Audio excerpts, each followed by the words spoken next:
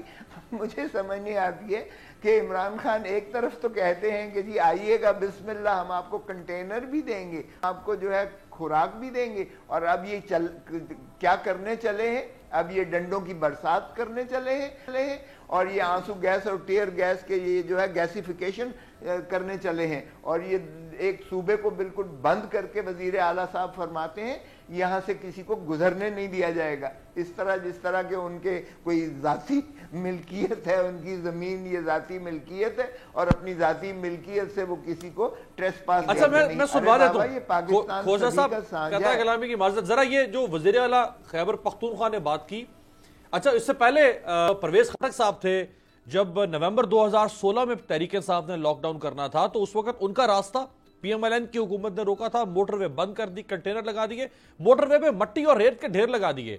تو آج کے وزیر اعلیٰ کیا کہہ رہے ہیں, ذرا سنو.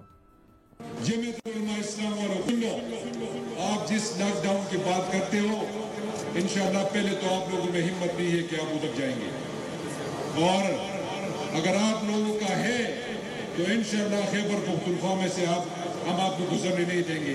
یہ میرا آپ سے وعدہ ہے کہ کوئی بھی بندہ انشاءاللہ اسلام آباد نہیں پہنچے. جی کھوسا صاحب, شارٹلی ایسا کہنا چاہیے کیا ایک chief executive of the province کو کہ میں گزرنے نہیں دوں گا, کیا آپ پولیس کھڑی کر دیں گے ان کے مقابلے پہ, کیا تصادم کا راستہ اختیار ہوگا؟ دیکھیں یہ چیف ایگزیکٹو کو یہ ریاست کا ایک جو ہے بہت اہم حصہ ہے، ایک اکائی ہے، ایک ستون ہے پاکستان کے، ان کو احتراز کرنا چاہیے ایسی بات کرنے سے جو صریحاً غیر قانونی ہے، صریحاً غیر آئینی ہے۔ میں سمجھتا ہوں یہ بغاوت کے زمرہ میں آتا ہے آئین سے، تو ان کو یہ سوچ سمجھ کے بات کرنا چاہیے، ان کو یہ حق نہیں پہنچتا ہے۔ اور اگر یہ کہیں پھر کہ سیاسی بیان ہے، سیاسی بیان ہے، اس کی کوئی اہمیت نہیں ہے، تو پھر ویسے ہی اس کی کوئی اہمیت نہیں۔ ٹھیک ہو گیا صاحب عطاء، چونکہ یہ 3-1 مقابلہ ظاہری بات ہے، ایک پی ٹی آئی سے ہے، 2 مخالف ہے، تو سننا ذرا سب کو پہلے سن لیتے نا بات کی بھڑاس نکال ذرا وینٹیلیٹ کر لیں گے۔ تو تارڑ صاحب دیکھیں، آپ لوگ اس وقت کہتے تھے کہ جی اکانومی کی حالت بڑی خراب ہے، بلکہ سعد رفیق صاحب کیا فرماتے تھے جب عمران خان صاحب نے دھرنا یا مارچ شروع کیا تھا؟ سعد رفیق صاحب: عمران خان صاحب آپ قوم کو اور اپنے ووٹرز کو کیا جواب دیں گے کہ پاکستان کو اربوں کا ٹیکہ روز لگ رہا ہے آپ کے لانگ مارچ کی وجہ سے؟ آپ نے ہیجان پیدا کر دیا، پھر آپ نے فرمایا میں تختہ الٹاؤں گا۔ اگر تو ڈنڈے سوٹے لے کے اور لانگ مارچ کر کے حکومتیں گرانی ہے تو پھر عمران خان صاحب آپ کر کے دیکھ لیں، پاکستان میں اس طرح حکومتیں نہیں گریں گی۔ 14 اگست 2014 کو مارچ شروع ہوا، یہ 12 اگست کو 2 دن پہلے سعد رفیق صاحب نے فرمایا، کاش وہ آج آزاد فضاؤں میں ہوتے تو وہ سن سکتے۔ شہباز شریف صاحب کا کیا موقف تھا اس وقت، دکھائیں۔ میں آپ کو درخواست کرتا رہا، اپیل کرتا رہا، یہ بھائی بہن آپ کے ہیں، آئیں چھوڑ دے دھرنا، چلو اگر آپ نے دھرنا نہیں چھوڑا تو ملتوی کر دیں۔ آپ نے میری بات نہیں سنی۔ خان صاحب آپ کے گناہ کے اوپر پنجاب کے عوام آپ کو کبھی معاف نہیں کرے۔ جی تارڑ صاحب، اس وقت موقف تھا کہ اکانومی کمزور ہے، چینی صدر پاکستان آ رہے ہیں، عمران خان کو فتنہ کھڑا نہیں کرنا چاہیے۔ آج آپ لوگ ہی کہتے ہیں کہ اکانومی تاریخ میں اتنی کمزور نہیں تھی جتنی آج کمزور ہے، تو اگر اکانومی کی کمزوری اس بات کا جواز ہے کہ دھرنے جلسے نہیں ہونے چاہیے، تو پھر ان کے پاس تو جواز ہے کہ آپ لوگوں کو باہر نہیں نکلنا چاہیے۔ دیکھیے، بہت شکریہ امیر عباس صاحب، جو سعد رفیق صاحب نے بات اس وقت کی اور جو میرے صدر جماعت میاں شہباز شریف صاحب نے اس وقت بات کی، میں اس کے ساتھ سٹینڈ اس لیے کرتا ہوں کہ 2013 میں جب ہم آئے تھے تو ملک میں لوڈ شیڈنگ کے اندھیرے تھے۔ آپ مت بھولیے کہ 10-10 12-12 گھنٹے کی لوڈ شیڈنگ تھی۔ ہم نے دن رات ایک کر کے بجلی کے منصوبے لگائے، وہ کوئی مانے نہ مانے 12,000 میگا واٹ جو ہے وہ آن ریکارڈ ہے۔ اس وقت لوڈ شیڈنگ ملک میں ختم ہو چکی ہوئی ہے اور وہ اللہ تعالیٰ کی مہربانی سے مسلم لیگ نون کی کاوش ہے۔ ہم منصوبے لگا رہے تھے، ہم نے 12,000 کلومیٹر سڑکیں بنائیں، جس میں کراچی لاہور موٹر وے ہمارا بہت بڑا کارنامہ ہے، جس کا سکھر ملتان سیکشن آج بھی یہ انوگریٹ نہیں کر رہے۔ ہمارے دور میں جب ہم چھوڑ کے گئے تو ہمارا G D P growth Asia میں تقریباً ہائیسٹ تھا 5.8% پہ، اور جو افراط زر یعنی جو مہنگائی کی شرح تھی وہ سب سے کم تھی 4% کے اوپر۔ ہمارے فگرز آپ اٹھا کے دیکھ لیں، ہم نے اگر 10,000 ارب کا قرضہ لیا تو ہم نے پروجیکٹس لگائے ہیں، ہم نے ہیلتھ میں کام کیا ہے، ہم نے ایجوکیشن میں کام کیا ہے۔ ان لوگوں نے 1 سال پلس 6 سال ان کے آپ کے پی کے لگا لیں، پیٹرول 86 روپے لیٹر تھا، 114 پہ آپ پہنچا ہے۔ میٹرو بس کا 100 ارب کا ڈھانچہ کھڑا ہے، پشاور کے اندر ہسپتالوں کا کوئی حال نہیں ہے۔ انہوں نے آتے ساتھ 50 لاکھ گھر اور 1 کروڑ نوکریوں کا وعدہ کیا، nothing to show for it, 14 ماہ ہو گئے بھائی۔ دوسرا انہوں نے وعدہ کیا انڈا مرغی کٹا بچے کا، اس کے فنڈ نہیں ریلیز ہو سکے ہیں۔ انہوں نے اکانومی کو تباہ کر کے رکھ دیا ہے۔ ایک پروجیکٹ ان کا ہے بلین ٹری کا، وہ بھی ڈاؤٹ فل ہے۔ اگر بلین ٹری لگانے ہو نا جی، جو کے پی کے میں یہ کلیم کرتے ہیں، تو اس کے لیے 25,000 اسکوائر کلومیٹر ایریا چاہیے۔ کل رقبہ کے پی کے کا 75,000 اسکوائر کلومیٹر ہے، اگر 5-5 میٹر کے گیپ کے ساتھ آپ کے لگائیں۔ ان کے پاس فیوچر کا کوئی روڈ میپ نہیں ہے، پتہ نہیں یہ مسکرا اور ہنس کیسے لیتے ہیں، ان کو تو شرم آنی چاہیے۔ اسد عمر اسمبلی میں بیٹھ کے ہنستا ہے، او بھائی تم نے اکانومی تباہ کی ہے، 15 سال تم دعوے کرتے رہے ہو کہ میں اکانومی ٹھیک کر دوں گا، آگے کوئی پرسانے حال نہیں ہے، عوام مر گئے ہیں، 15 روپے کی روٹی مل رہی ہے ادھر، اور آپ کو احساس ہی کوئی نہیں ہے۔ یعنی کوئی روڈ میپ نظر آئے نا جی، آپ چائنا گئے ہیں، چائنی صدر کا دورہ آپ نے روکا، آپ وہاں جا کے کرپٹ لوگوں کی بات کر رہے ہیں، تو میں لائن آج دیکھ رہا تھا، ریسیپشن لائن، مجھے بڑی ہنسی آئی کہ کاف لیگ کا منسٹر شیخ رشید اور کاف لیگ کا minister Khusro Bakhtiar front line میں کھڑے ہیں۔ بھائی ان کی لوٹ مار تو چیک کرو، دونوں کے خلاف ریفرنسز ہیں۔ خسرو بختیار کا کیس نیب میں پینڈنگ ہے، آپ کی آدھی فرنٹ لائن۔ زلفی بخاری کون ہے، باہر سے آیا، اس کے خلاف کیسز ہیں۔ آپ محمود خان صاحب کے آپ کلپ سنا رہے تھے، ان کے خلاف کیسز ہیں۔ پرویز خٹک کے خلاف کیسز ہیں۔ معلم جبا کا ریفرنس پینڈنگ ہے۔ 500 میں سے 5 بندے تو یہ ہو گئے نا، محل کے اندر رہتے ہیں، 3 لاکھ روپیہ ٹیکس دیتے ہیں۔ تو سوری، میں نے کہا 500 میں سے 5 بندے تو ان کے اپنے ہو گئے جو خان صاحب نے اندر کرنے تھے۔ میں سن نہیں، جی میں آپ کی آواز تھوڑی سی بریک ہو رہی ہے. میں دیکھیے بات یہ ہے کہ ہمارے پاس تو چلیں اکنامک ٹیم بھی تھی, اکنامک پلان بھی تھا, ہم نے لوڈ شیڈنگ ختم کی, ہم بہت سارے پروجیکٹ لے کے آئے, ہم نے اکنامک فگرز آپ کے امپروو کیے, ڈالر کا ریٹ کیا تھا اب کیا ہے. ان کے پاس تو پلان ہی کوئی نہیں ہے. عمران خان صاحب کہتے ہیں کہ میں ان کو فری ہینڈ دوں گا, کنٹینر دوں گا, حلوہ دوں گا. ادھر انٹیریئر منسٹر کہتا ہے کوئی گھس کے دکھائے. یہ ایک سرکس بن گیا. اگر آپ نے امیر عباس صاحب سرکس دیکھا ہو نا جی, کوئی ایک پہیے والی سائیکل چلا رہا ہوتا ہے, کوئی منہ سے آگ نکال رہا ہوتا ہے, کوئی ڈنڈا لے کے رسی پہ چل رہا ہوتا ہے, بٹ سرکس آرگنائزڈ ہوتا ہے. انفارچونیٹلی یہ سرکس کی طرح بھی آرگنائز نہیں ہے. ان کی ایک آنکھ دوسرے سے نہیں ملتی, ایک بات دوسرے سے نہیں ملتی, باتیں کچھ اور کرتے ہیں, دعوے اور ہیں, ایکشن زیرو ہے. تو ان کو پتہ کچھ نہیں ہے, ان کی نہیں ہے, اور یہ ملک کو تباہی کے دہانے پہ لے آئے ہیں. 3-1 کا مقابلہ ہے. تو ذرا حکومت سے بھی جواب لیتے ہیں. اس وقت جب یہ لاک ڈاؤن کر رہی تھی تحریک انصاف, تو اندلیب عباس سے صرف ایک جھلک آپ کو دکھاتے ہیں جس سے آپ کو اندازہ ہو جائے گا کہ اس وقت کیا ہوا تھا, اور حکومت کو اس سے برعکس کر کے دکھانا چاہیے. اندلیب عباس صاحبہ کے ساتھ کیا ہوا تھا. پی ایم ایل این کی گورنمنٹ تھی اسلام آباد میں, ایک نہایتی خاتون تھی, ان کے پاس کچھ بھی نہیں تھا, لیکن پولیس نے کیا کیا تھا. اندلیب صاحبہ اس وقت ایم این اے ہے پی ٹی آئی کی, بنی گالا عمران خان صاحب پہ گھر جا رہی تھیں. یہ کچھ کیا ان کے ساتھ اس وقت کی پولیس نے. اور عثمان صاحب آپ خود کہتے ہیں کہ جی ہم وکٹم ہیں پی ایم ایل این کے. اگر آپ وکٹم ہیں تو پھر آپ کو اس قسم کی دھمکیاں لگانی چاہیے کہ جی کو گھس کے تو دکھائے, مائی کا لال فلاں آنے دیں اگر کوئی پرامن احتجاج کر رہا ہے. بسم اللہ الرحمن الرحیم. بہت شکریہ امیر عباس صاحب کا. ذرا سب سے پہلے میں تارڑ صاحب کو کہوں کہ وہ کہہ رہے تھے شرم نہیں آتی ہمیں, یہ ہمیں شرم کا آئینہ لے کے بیٹھے ہوئے تارڑ صاحب. ویسے تو اس سارا سبجیکٹ سے ہم ہٹ جائیں گے, اگر میں نے شرم کا آئینہ نکال لیا تو ایسی مکروہ شکلیں اس میں نظر آئیں گی کہ شرم کی شرم اور پانی کا پانی ہو کے رہ جائے گا. صرف آج میں شرم دلانے کے لیے ایک بات کر دیتا ہوں, پھر میں آپ کے ٹاپک کی طرف آتا ہوں. آج ڈیوڈ روز نے دوبارہ اپنا کیا ہے ٹویٹ. اس نے کہا بے شرموں جو پیسہ کھا گئے تھے لوٹ کے زلزلے کا, آج 8 اکتوبر ہے, وہی دن یاد آ رہے ہیں, لوگوں کو اپنے زخم اور اپنے پیارے یاد آ رہے ہیں, اور چوروں اور ڈاکوؤں جنہوں نے ٹی ٹی کر کے ڈیوڈ روز نے ہمیں بتایا جو پیسہ کھا گئے, ان بے شرموں کے نمائندے آج بھی ٹیلی ویژن پہ آ کے بیٹھ کے ہمیں کہہ رہے ہیں, دیکھیے نا جی ہمیں کہہ رہے ہیں. اس لیے شرم و حیا کا پیکر وہ بن کے دکھائے, دامن کو ذرا دیکھ, ذرا بندے کبا دیکھ. ہم پہ وہ پتھر اٹھائے جو ذرا اپنے حمام میں بوڑھے کپڑے پہن کے کھڑا ہوا ہے. اب ذرا میں آپ کے گفتگو کی طرح آتا ہوں. میرے خیال میں آپ ان کو سمجھ آ گئی ہوگی کہ شرم و حیا کیا ہے. ڈیوڈ روز کو ذرا جواب دیجئے, پھر مجھ سے شرم کی بات کیجئے. ڈیوڈ روز پہ آپ پروگرام کر لیں. اب سنیں میری بات دھیان سے, اب میں کرتا ہوں پروگرام آپ کا, آپ کرتے ہیں پروگرام سارا. اچھا جی امیر عباس صاحب, اب سب سے پہلی بات یہ ہے کہ آپ ہمیں کہہ رہے ہیں میرا پروگرام کرنے کا آپ کو کسی نے رائٹ نہیں دیا. سن تو لیں بھائی جان, پروگرام ٹی وی پہ بیٹھ کرتے ہیں آپ کا, آپ صبر سے سنیں. تہذیب کے دائرے میں رہنا جی. میرا پروگرام کا کیا مطلب ہے؟ بھائی میں نے کہا آپ کے ساتھ پروگرام کرتے ہیں, کیا مطلب ہے آپ سے پروگرام کرتے ہیں, بات سنیں صبر سے. تہذیب کے دائرے میں رہنا. اچھا جی تہذیب مجھے پتا ہے کیا ہے تہذیب, آپ مجھے پتا ہے. اچھا جی امیر عباس, ابھی آپ نے جو ہمیں بات ہمیں شروع اصل میں کہاں سے کی تھی, آپ نے کہا جی کہ یہ ایک دھرنا دینا چاہتے ہیں. آج کی تاریخ کے اندر جب گوادر کے اندر پہلا جہاز آپ کا لنگر انداز ہو چکا ہے, آج کی تاریخ کے اندر جب آپ کی جو سٹاک ایکسچینج مارکیٹ ہے وہ 1576 پوائنٹ اوپر چلی گئی ہے, آج کی تاریخ کے اندر جب آپ کے حصص کی مارکیٹ میں حصص کی پرائس جو ہے وہ 217 ارب روپیہ اپ ہو چکی ہے, آج کی تاریخ کے اندر جب آپ کے پرائم منسٹر نے پوری دنیا کے سامنے کھڑے ہو کے یہودیوں کو للکارا کہ سن لو ہم آپ کو تسلیم نہیں کریں گے اسرائیل کی ریاست کو جب تک آپ فلسطین کے ساتھ مسئلہ حل نہیں کریں گے. کون ہے جو پاکستان کی جمہوری حکومت کو سیبوٹاج کرنا چاہتا ہے؟ آج کون ہے جو پاکستان کے اندر process of law and democracy کو سیبوٹاج کرنا چاہتا ہے؟ آج کون پاکستان میں انارکی پھیلانا چاہتا ہے؟ وہ یہودی اور ان کے ایجنٹ جن کو عمران خان عالمی فورم پہ للکار کے آئے ہیں.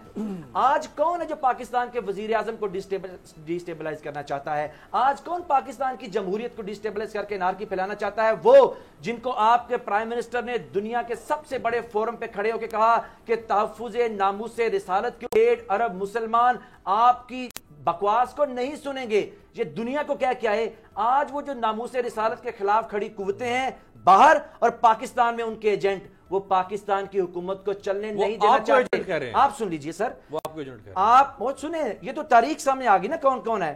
آج کشمیر لہو لہان ہے, آپ کے وزیر اعظم نے کشمیر کا مقدمہ پوری دنیا کے سامنے رکھا, آر ایس ایس کو ننگا کر دیا. آج بھارت کا وزیر اعظم آر ایس ایس کا نمائندہ فاسسٹ ایک حکومت کو چلانے والا شخص پوری دنیا میں اس کو پناہ نہیں مل رہی. وہ چاہ رہا ہے کہ عمران خان کی حکومت کمزور کی جائے, یا انارکی پھیلے, یا وہ چاہ رہا ہے, یا یہ حضور والا چاہ رہے ہیں, یا ان کے یہ نمائندگان چاہ رہے ہیں.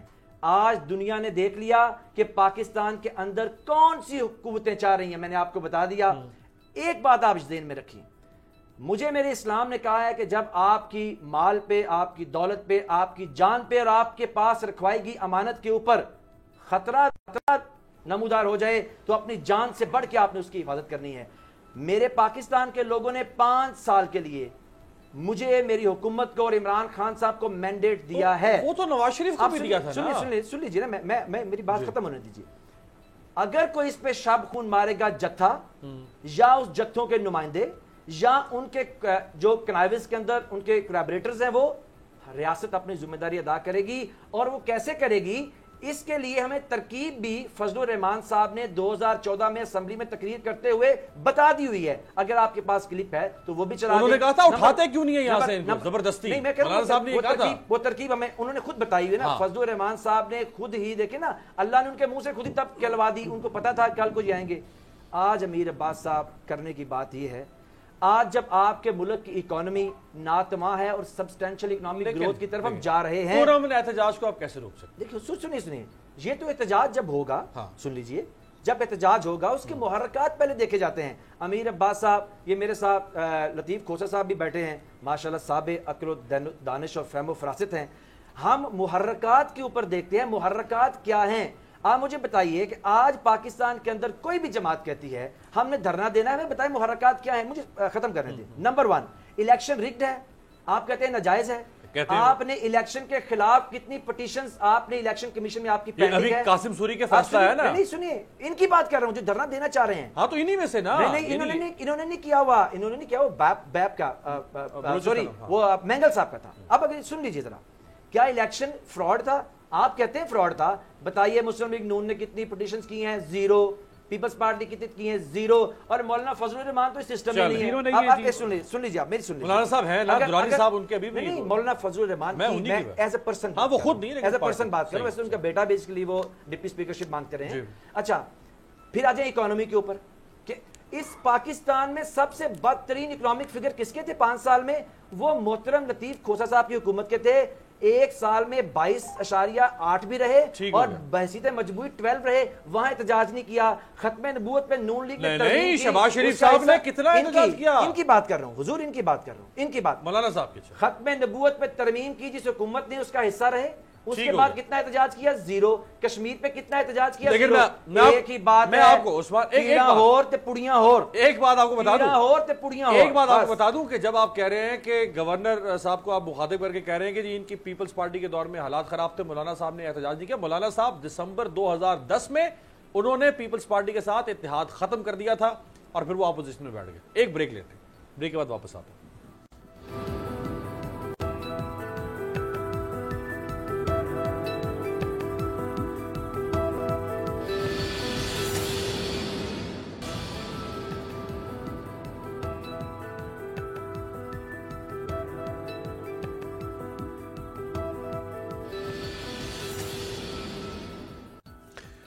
بریک کے بعد خوش آمدید. علی امین گنڈاپور صاحب جو کہ ڈیرہ اسماعیل خان سے ہیں, مولانا صاحب کا بھی جو پولیٹیکل ہب ہے وہ ڈیرہ اسماعیل خان سے ہے. انہوں نے لیگل نوٹس بھجوایا, مولانا صاحب کو 2 ہفتے کا وقت دیا ہے. انہوں نے کیا کہا ہے دکھائیں سر.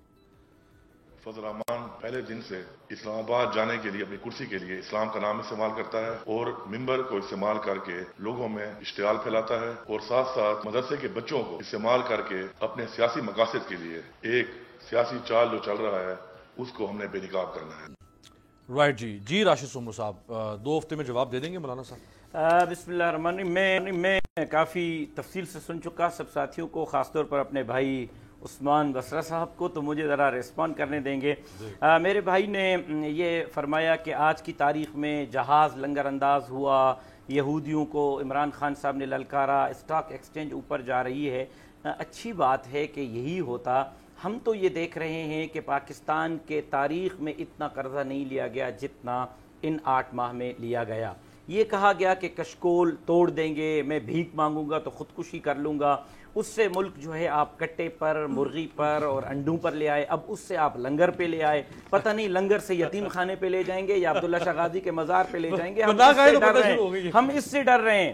میرے بھائی نے جو ہے یہ کہا کہ جی کشمیر آج لہو لہان ہے، ہم یہی تو کہہ رہے ہیں، ہمارا رونا یہی تو ہے کہ کشمیری اس وقت پریشان ہیں، کشمیر لہو لہان ہے، اور ہم یہ کہہ رہے ہیں کہ اس حکومت نے کشمیر کا سودا کیا ہے۔ میرے بھائی اگر اقوام متحدہ کی تقریر کو بنیاد بنا رہے ہیں تو پھر عمران خان صاحب سے اچھی تقریر تو ذوالفقار علی بھٹو نے کی تھی، اس نے تقریر بھی کی تھی، ایجنڈے کی کاپیاں بھی پھاڑی تھی، واک آؤٹ کر کے بھی نکل گئے تھے۔ تقریر پہ اگر کشمیر فتح ہوتا تو ذوالفقار علی بھٹو کے واک آؤٹ پہ فتح ہو جاتا۔ آج بھی یاد ہے 50 سال بعد لوگ میں ایک عرض کروں، یہ میرے بھائی نے کہا کہ جی ناموس رسالت کا عمران خان نے کیس لڑا ہے۔ بھائی جان، عمران خان صاحب نے ناموس رسالت کا کیس لڑا ہے، یہاں کرتارپور کا بارڈر آپ نے کھول دیا، آسیہ کو آپ نے رہا کر دیا، قائدیانی مصنف کو آپ نے رہا کر دیا، تھر پارکر میں 500 ایکڑ پہ قائدیانیوں کا مرکز چل رہا ہے، تھر پارکر میں 150 اسکول قائدیانیوں کے، اس میں غلام محمد قائدیانی پڑھایا جا رہا ہے۔ میں آپ کے لائیو آن ایئر پروگرام میں کہہ رہا ہوں 150 وہ اتحادی ہیں، اس میں تو آپ کو اپنے اتحادیوں سے پوچھنا چاہیے، پیپلز پارٹی سے تھر پارکر تو وہ بھی ہماری ذمہ داری ہے۔ میں عرض کروں، تھر پارکر میں اس کو زمین کس نے الاٹ کی ہے؟ اس کے ادارے کی، اس کے نہ وفاق نے، اور اس ادارے میں عرض کروں اور ادارے میں ابھی عمران خان صاحب کے آنے کے بعد کی باتیں کر رہا ہوں، عمران خان صاحب کے آنے کی بعد کی باتیں کر رہا ہوں، 150 سال میں سینٹر بن بھی گیا جی، 150 تعمیرہ۔ میں ابھی فوٹیجز آپ کو دکھاؤں، نصاب تعلیم دکھاؤں یا نہ دکھاؤں، مجھے گولی مار دیں، ابھی دکھا دیتا ہوں۔ آپ ناموس رسالت کی بات کر رہے ہیں، ادھر سے قائدیانی پنپ رہے ہیں، آسیہ ملک سے باہر چلی جاتی ہے، آپ کہہ رہے ہیں کہ جی الیکشن پہ آپ گئے، آپ نے پٹیشنز داخل کی، جی ہم الیکشن کمیشن میں گئے، ہماری ایک درخواست، میں خود لاڑکانہ کے حلقے کے لیے گیا، ہماری درخواست نہیں سنی گئی، اور پھر میں آپ کو عجیب بات بتاؤں، عمران خان صاحب نے پارلیمنٹ کے اندر کھڑے ہو کر کہا تھا کہ ہم الیکشن پہ جو اپوزیشن کے تحفظات ہیں پارلیمانی کمیٹی بنا رہے ہیں، اور پھر انہوں نے پارلیمانی کمیٹی بنائی، اس کا چیئرمین پی ٹی آئی کا بنایا، اور ہم نے کہا کہ جی ہمیں 2 چیزیں دیں، ایک فارم 45 دیں، دوسرا الیکشن دن کے CCTV فوٹیجز ہمیں دیں۔ 1 سال گزر گیا، نہ CCTV فوٹیجز دیے گئے، نہ فارم 45 دیا گیا۔ 1 سال میں الیکشن اصلاحات کی جو کمیٹی بنائی گئی تھی ریگنگ کے حوالے سے، اس کا پھر کوئی اجلاس نہیں بلایا گیا۔ جہاں تک آپ علی امین گنڈاپور صاحب کی بات کر رہے ہیں، کل وزیر اعظم کے معاون خصوصی میرے ساتھ ایک شو میں تھے، انہوں نے کہا کہ اس کا ذاتی فعل ہے، پی ٹی آئی کا نہیں ہے، پی ٹی آئی آپ اٹھا کے دیکھ لیں، مشیر پرائم منسٹر کے ساتھ بیٹھے ہوئے ہیں، آپ اٹھا کے رات کے پروگرام میں یہی کہنا چاہ رہا ہوں کہ پہلے پی ٹی آئی اتفاق کر لے کہ یہ ذاتی ہے یا حکومت کی طرف سے۔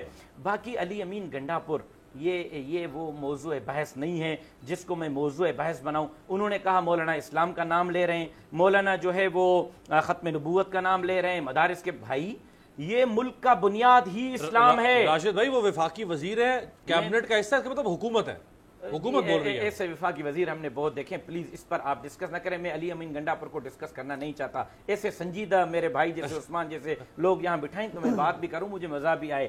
بات یہ ہے کہ انہوں نے کہا بھائی اس ملک کی بنیاد اسلام ہے۔ قائد اعظم محمد علی جناح نے، علامہ اقبال نے خود نعرہ دیا مسلم ہو تو مسلم لیگ میں آؤ۔ اگر قائد اعظم اور علامہ اقبال مسلم ہو مسلم لیگ میں آؤ، پاکستان کا مطلب کیا، لا الہ الا اللہ، ایاک نعبد و ایاک نستعین سے لے کر مدینے کی ریاست تک کی باتیں کی جائیں تو درست ہیں، اور مولانا فضل الرحمان آئین کے حدود میں رہتے ہوئے، آئین کے حدود میں رہتے ہوئے، آئین نے جس اسلامی دفعات کو تحفظ دیا ہے ان کی بات کریں تو پھر ناجائز کیوں ہو جاتا ہے؟ یہ دوہرا معیار ختم ہونا چاہیے۔ حکومت کو اب مولانا فضل الرحمان کو سنجیدہ لینا چاہیے، اور اگر یہ سنجیدہ نہیں لیں گے تو ہمارا دھرنا عمران خان صاحب کے دھرنے کی طرح مغرب کی نماز سے شروع ہو کر رات 12 بجے تک میوزک 126 دن بیٹھے تھے، 126 دن نہیں، ہم 300 دن بیٹھ سکتے ہیں اگر میوزک شو بنانا ہے تو۔ ہمارا 30 لاکھ سے زائد کا کراؤڈ ہوگا، آپ دیکھیں گے، 27 تاریخ دور نہیں ہے، بہت قریب ہے۔ حکومت کو چاہیے 19 دن رہ گئے سر، جی 19 دن رہ گئے، حکومت کو چاہیے کہ اس کو سنجیدہ۔ رائٹ، لطیف کھوسا صاحب آپ کو یاد ہوگا عمران خان صاحب کا جب مارچ شروع ہونا تھا 2014 میں، تو ان کے مارچ کو رکوانے کے لیے لاہور ہائی کورٹ میں ایک درخواست دائر ہوئی تھی، اور لاہور ہائی کورٹ نے ان کے مارچ کی اجازت دے دی تھی، جس کو مشروط کیا گیا تھا کہ اس کو پرامن رہنا چاہیے۔ ابھی ایک درخواست اسلام آباد ہائی کورٹ میں دائر کی گئی ہے مولانا صاحب کے مارچ کو رکوانے کے لیے جو سماعت کے لیے منظور ہو گئی، اور کل چیف جسٹس خود اس کی سماعت شروع کر رہے ہیں. کھوسا صاحب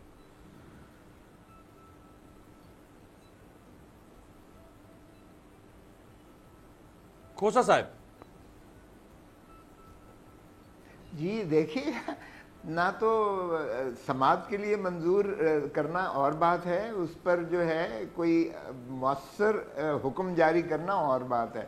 میرا نہیں خیال کہ چیف جسٹس آف اسلام آباد ہائی کورٹ اطہر من اللہ صاحب، جو خود بہت بڑے چیمپئن رہے ہیں انسانی حقوق کے اور تنظیمیں چلاتے رہے ہیں اور وین گارڈ تھے بنیادی حقوق کے، میرا نہیں خیال کہ وہ آئین سے ماورا کوئی ایسا حکم دیں گے جس پر کوئی بھی احتجاج کو قدغن لگایا جائے، اور نہ ہی وہ ایسا کریں گے. تو ایسی درخواستیں تو شوقیہ فنکاری میں بہت ساری دائر کر دی جاتی ہیں اور کی جا رہی ہیں. اسلام، جہاں تک آپ نے لاہور کی بات کی، میں خود اس میں پیش ہوا تھا. ہم نے کنسیڈ کیا تھا ان کا انسانی حقوق پر، اور آئینی حقوق کے حساب سے ایسی کوئی قدغن اور بندش نہیں لگائی جا سکتی ہے پرامن احتجاج پر، اور اس لیے آپ بھی دیکھیے گا کہ انشاءاللہ کوئی ایسی نہیں لگے گی. اور ویسے بھی عدالتوں کو احتراز کرنا چاہیے اس قسم کے جو ہے سیاسی معاملات میں مداخلت کرنے کا. یہ پی ٹی آئی تو خود اس چیز کی دائی رہی ہے کہ یہ آپ کا حق ہے. پی ٹی آئی تو خود اس کو جو ہے لانگ مارچ کر چکی ہے. پی ٹی آئی کس منہ سے کہہ سکتی ہے؟ اور ان کے میں حیران ہوتا ہوں، وزیر داخلہ صاحب بھی بڑے عجیب بیان دے رہے ہیں، اور اسی طرح ان کے جو وزیر اعلیٰ ہے خیبر پختونخوا کے، وہ بھی عجیب قسم کے بیانات دے رہے ہیں. ارے بابا، کس اختیار کے تحت آپ جو ہے صوبے کو جو ہے بندی لگا سکتے ہو؟ یہ پاکستان ہے، تمہاری ذاتی نجی ملکیت نہیں ہے جس زمین پر تم کوئی بندش لگا دو. پاکستان کے کسی بھی علاقے میں، کسی بھی صوبے میں کوئی بھی پاکستانی جا آ سکتا ہے اور اس پر بندش نہیں لگائی جا سکتی ہے. تو اس لیے میرے خیال میں ایسی باتیں نہ کریں تو بہتر ہے. جہاں تک تعلق ہے احتجاج کا، احتجاج ہوگا اور بھرپور ہوگا، اور سارے پاکستان کی جو ہے سیاسی جماعتیں اس میں بالکل منسلک ہیں اور اس میں متفق ہیں. ہاں کچھ اس پہ طریقہ کار پر ضرور اختلاف ہو سکتا ہے، لیکن جتنا آج کی حکومت نے پاکستان کے عوام کے معیشت کی بدحالی کر دی ہے. آپ ریسنٹ ہی دیکھیے گا، انٹرنیشنل اکنامک سروے میں آیا ہے کہ پاکستانیوں کی پہلی ترجیح جو ہے بے روزگاری کا فکر ہے انہیں، دوسری ترجیح مہنگائی پر ہے. آپ ذرا بازار میں جا کے تو دیکھیے گا، جو بیچاری جو ہے عورتیں یا جو مرد خریداری کے لیے جاتے ہیں، ذرا دیکھیں تو صحیح، ان کی جو ہے کچن آئٹمز ان کے پورے نہیں ہو رہے ہیں. ایک متوسط طبقے کو دیکھیے، غربت کی دہلیز میں دھکیل کے رکھ دیا ہے. پھر آپ افراط زر دیکھیے گا، یعنی ریسیشن آل ٹائمز ہائی ہے. پھر آپ ان کا جو ہے یہ انہوں نے 9 ترجیحات دی ہیں، اور آخری جو ہے وہ کرپشن ہے. 8 ترجیحات پر تو حکومت کا کوئی ایسا فکر نہیں ہے. مہنگائی کا انہیں کوئی فکر نہیں ہے، بے روزگاری کا انہیں کوئی فکر نہیں ہے، ٹیکسیشن کا انہیں کوئی فکر نہیں ہے، ہسپتالوں کی بدحالی کا انہیں کوئی فکر نہیں ہے، تعلیمی نظام کی اور اسکولوں کے مدرسوں کا جو حال ہے اس پر انہیں کوئی فکر نہیں ہے. انہیں صرف ایک ہی فکر ہے کہ ساری اپوزیشن کو اندر ڈال دو. اور وہاں بھی جا کے، باہر چائنا بھی جا کے جو انہوں نے بیان دیا ہے، کہتے ہیں کہ مجھے تو چین کا نظام بڑا پسند ہے. 400 سیاسی جو ہے انہوں نے قائدین کو اندر کر دیا. یعنی آپ چین کا اب مدینہ کی ریاست سے اب یہ چینی نظام پر ماشاءاللہ ہمارے وزیر اعظم صاحب جو دہریوں کی حکومت ہے، اب یہ ان کی حکومت کا انداز اپنانا چاہتے ہیں. تو باہر کیف ان کی یو ٹرنز کی تو یہ ماہر ہیں، یہ یو ٹرنز لے سکتے ہیں اور لیتے جائیں. لیکن سوال یہ پیدا ہوتا ہے کہ آپ دیکھیے کہ عوام 14 مہینے میں جو کچھ دیکھ رہی ہے، اور پھر ایک اور انہوں نے 80% پاکستانیوں نے کہا کہ کوئی ہمیں مستقبل میں نظر نہیں آ رہا کہ پاکستان کی معیشت کا اس حکومت کے پاس کوئی روڈ میپ یا ویژن ہے. تو اگر روڈ میپ اور ویژن نہیں ہے تو مزید عذاب سے میرے خیال میں چھٹکارا ہی بہتر ہوگا. بہت بڑا چیلنج ہے حکومت سے، اور اس لیے میں تو بہت بڑا چیلنج ہے. دعا کرتے ہیں کرم کرے گا طارق صاحب اس عذاب سے. طارق صاحب بریک سے پہلے چونکہ انہوں نے ڈیوڈ روز کا ذکر چھیڑ دیا تو آپ اس پہ رسپونڈ بھی کر دیں. ڈیوڈ روز نے آج ٹویٹ کیا کہ بہت سارے پاکستانی مجھ سے یہ پوچھ رہے ہیں کہ کیا شہباز شریف صاحب نے آپ کو یا آپ کے اخبار ڈیلی میل کو ابھی تک کوئی لیگل سوٹ فائل کیا؟ تو انہوں نے کہا کہ نہیں جی آج تک ہمیں کسی نے کوئی ہمارے خلاف قانونی دعویٰ داخل نہیں کیا. بہت شکریہ امیر عباس صاحب. میں اس لیگل ٹیم کا حصہ ہوں جو یہ ڈیلی میل اور ڈیوڈ روز والے معاملے کو رہی ہے. ہم نے ان کو 2 ماہ پہلے لیگل بھجوایا. اس کے جواب میں انہوں نے یہ لکھا کہ ڈیوڈ روز صاحب چھٹیوں پر ہیں, میرے پاس کاپی موجود ہے, اور وہ چھٹیوں سے آئیں گے تو ہم اس کا جواب دیں گے. ہم نے انہیں پھر لیٹر لکھا کہ یہ لیگل نوٹس ہے and before we file a suit آپ مہربانی کریں اس کا جواب دیں. یہ ایسوسیٹڈ پریس آف یو کے ہے جس کے خلاف یہ ہم نے لیگل نوٹس بھیجا. ہماری مشاورت اس پہ مکمل ہو چکی ہے. ابھی تک ہمیں خاطر خواہ جواب جو لیگل نوٹس کا آنا چاہیے تھا ڈیوڈ روز صاحب کی طرف سے نہیں آیا ہے, اور آنے والے چند دنوں میں ہمارا دعویٰ جو ہے وہ انگلینڈ ہائی کورٹ میں کوئنز بینچ میں باقاعدہ دائر ہو جائے گا.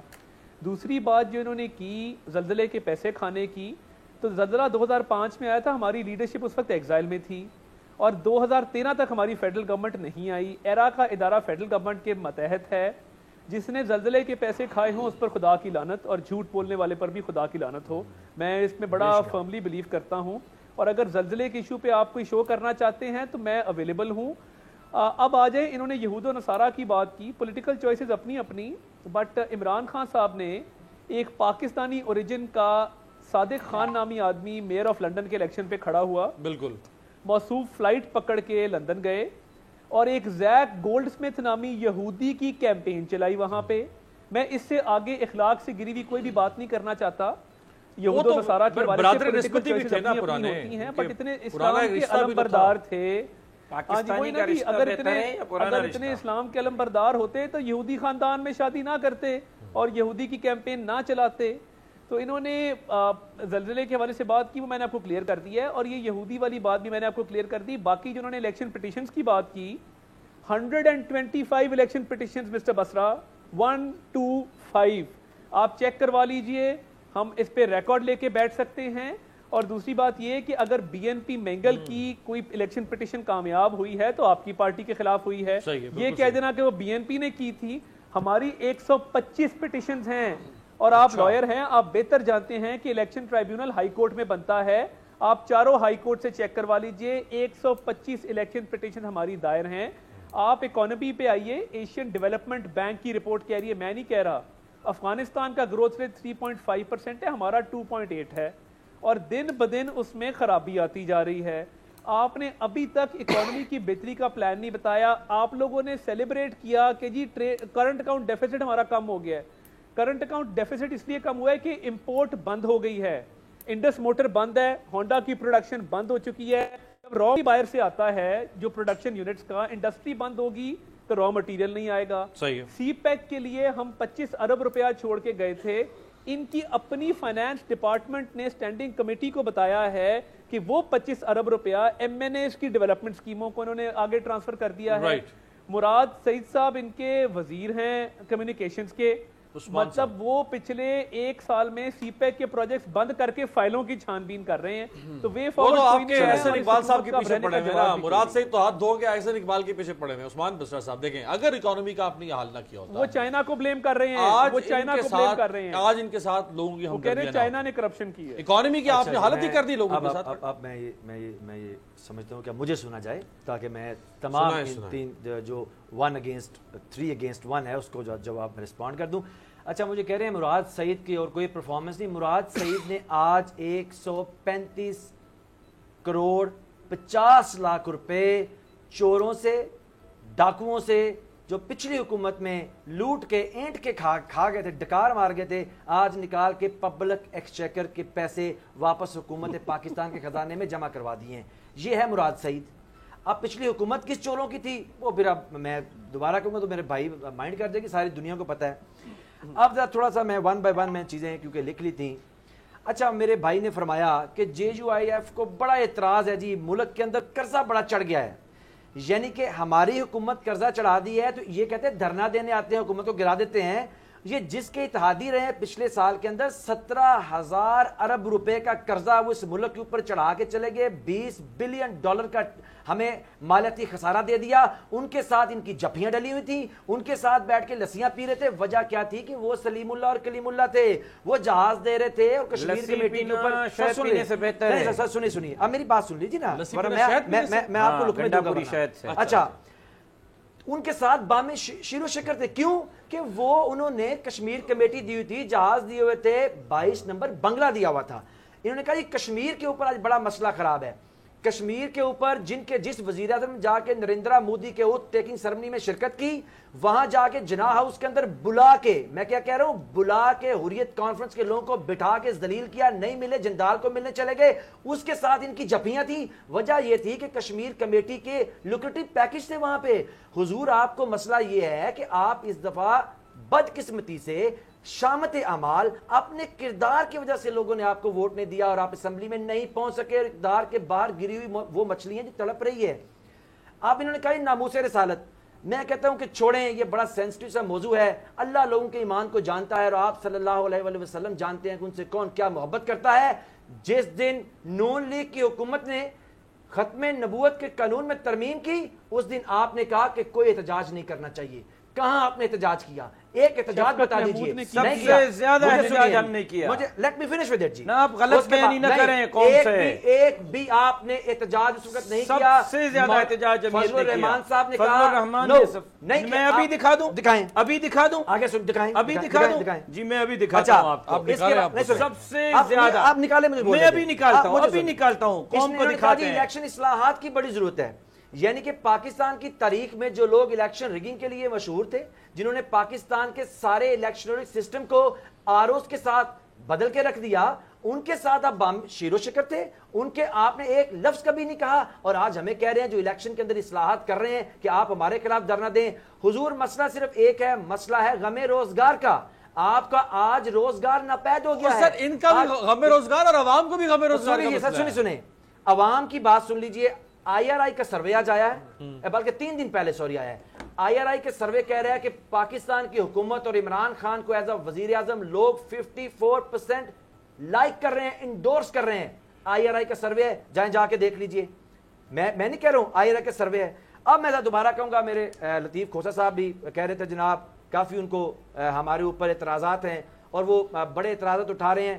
میں لطیف کھوسا صاحب آپ سے پہلے تو یہ جاننا چاہوں گا کہ سندھ صوبے کا اگر ویزا لینا ہو, جو کہ خوشحالی میں, ترقی میں دنیا کو مات دے چکا ہے, جہاں کچرا کنڈی کے پہاڑ دیکھنے دنیا سے پورے لینڈ کر رہے ہیں لوگ سیاح آ کے, جہاں پہ ایڈز WHO نے کہا کہ ایڈز کے لیے اس کو آفت زدہ علاقہ قرار دے دیا ہے, جہاں سے میرے بھائی بلانگ کرتے ہیں بدقسمتی سے, اور جو آپ کا سیاسی گڑھ ہے لاڑکانہ.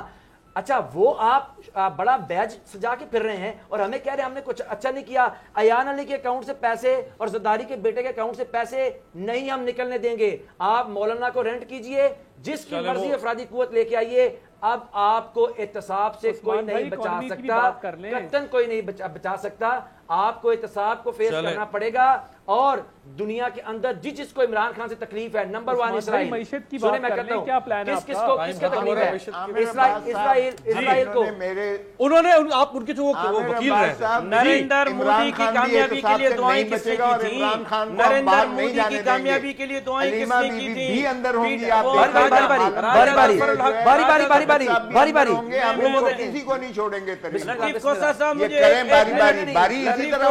اجازت دیں گے, 1 منٹ مجھے اجازت دیں گے. آپ نے جان تراشی شروع کر دی ہے, اس پہ پورا پروگرام کر لیں, اب تو ختم ہو گیا پروگرام. لطیف صاحب چونکہ آپ انہوں نے جان کی شرارت اور کی, آپ وکیل تھے, آپ وکیل تھے, انہوں نے جان کے آپ کو جھیڑا چونکہ آپ وکیل تھے اس کیس میں. امیر عباس صاحب کو ختم آپ کو جواب دینا چاہتا ہوں, لطیف کھوسا صاحب کو نہیں. میں آپ کو جواب دینا چاہتا ہوں. سپریم کورٹ نے اس کے حق میں کیا, سندھ ہائی کورٹ نے اس کے حق میں کیا, لاہور ہائی کورٹ نے اس کے حق میں کیا. جی آپ کیا کہہ رہے ہیں؟ میں یہ کہہ رہا ہوں راجہ ظفر الحق کی انکوائری رپورٹ نکال لیں کہ ختم نبوت کے قانون کو بدلنے کے لیے فارم سے معاملات کس نے کیے تھے، عوام کو وہ دکھائیں. وہ نون لیگ نے نہیں کیے تھے، پی ٹی آئی نے کیے تھے. راجہ ظفر اللہ کی کمیشن رپورٹ آپ نے کرنا تھا. وہ آپ نے کیا کی تھی راجہ ظفر غم روزگار کا 18 مہینے سے آپ حکومت میں عثمان بھائی میں آپ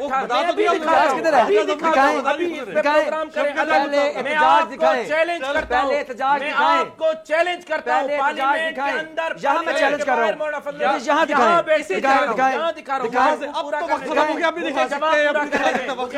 دکھا رہا ہوں. بہت بہت شکریہ. کل دیکھتے رہے گا روزگار نہیں ہے.